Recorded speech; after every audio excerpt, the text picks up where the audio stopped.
एक समय की बात है। एक शहर में एक बहुत धनवान व्यक्ति रहता था। उस धनवान व्यक्ति के पास बेशुमार दौलत थी, लेकिन वो अपनी आँखों से बहुत परेशान रहता था। उसे देखने में बहुत परेशानी होती थी। धनवान व्यक्ति ने बहुत से उपाय किए, लेकिन कोई भी उपाय काम न आया। एक बार धनवान व्यक्ति का एक मित्र उससे मिलने आया। जब उसने अपने मित्र की आँखों की परेशानी के बारे में सुना, तो उसने अपने मित्र से कहा, पास ही जंगल में एक ऋषि रहते हैं, तुम उनके पास जाओ, वो तुम्हारी समस्या का समाधान अवश्य करेंगे। धनवान व्यक्ति ऋषि के पास जाने के लिए तैयार हो जाता है। वो अपने मित्र के साथ ऋषि के पास चला जाता है। धनवान व्यक्ति ऋषि को प्रणाम करता है और उनसे कहता है, क्या आप मेरी इन आँखों की परेशानी को दूर कर सकते हैं? ऋषि उसकी आँखों को ध्यानपूर्वक देखता है।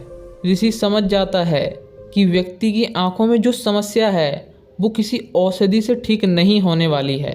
ऋषि धनवान व्यक्ति को अजीबोगरीब उपाय बताते हैं। वो उससे कहते हैं कि तुम कुछ दिनों के लिए सिर्फ हरे रंग को ही देखो, ऐसा करने से तुम्हारी आँखें ठीक हो जाएंगी। ऋषि की ये बात सुनकर धनवान व्यक्ति हैरान रह जाता है। वो सोचने लगता है, अभी तक मैंने कई सारे उपाय किए जिससे मेरी आंखें ठीक नहीं हुई, फिर हरा रंग देखने से मेरी आंखें कैसे ठीक हो सकती हैं? लेकिन धनवान व्यक्ति के पास इसके अलावा और कोई दूसरा विकल्प नहीं था। वो तैयार हो जाता है और अपने घर लौट जाता है। घर पर जाने के बाद वो अपने नौकरों को आदेश देता है कि पूरे घर को हरे रंग से रंग दो।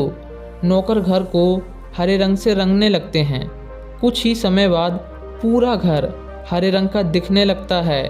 कुछ दिनों बाद ऋषि उस व्यक्ति के घर पर आते हैं। वो देखते हैं कि पूरा का पूरा घर हरे रंग का रंगा हुआ है। ऋषि धनवान व्यक्ति से पूछते हैं, तुम्हारा घर हरे रंग से क्यों रंगा है? धनवान व्यक्ति कहता है, ऋषिवर, आपने ही तो कहा था कि मुझे कुछ दिनों तक सिर्फ हरे रंग को ही देखना है, इसलिए मैंने अपने पूरे घर को हरे रंग से रंगवा दिया है। ऋषि उससे कहते हैं, इसकी क्या आवश्यकता थी? अगर तुम हरे रंग का चश्मा भी पहन लेते तो तुम्हें सब जगह हरा रंग ही दिखता।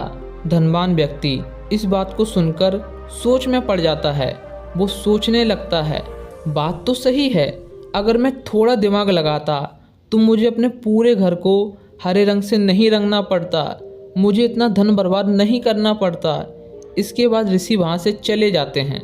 जीवन में कभी कभी हमें अपनी बुद्धि का इस्तेमाल करने की ज़रूरत होती है। यदि हम बुद्धि का प्रयोग नहीं करते हैं तो हमारे साथ भी कुछ ऐसा ही होता है। आपको ये कहानी कैसी लगी?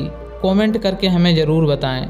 यदि आपको ये कहानी पसंद आई है तो इस वीडियो को लाइक कीजिए और अपने दोस्तों में शेयर कीजिए, और ऐसी ही कहानियों के लिए चैनल को सब्सक्राइब करके बेल आइकन को ऑल पर सिलेक्ट करें।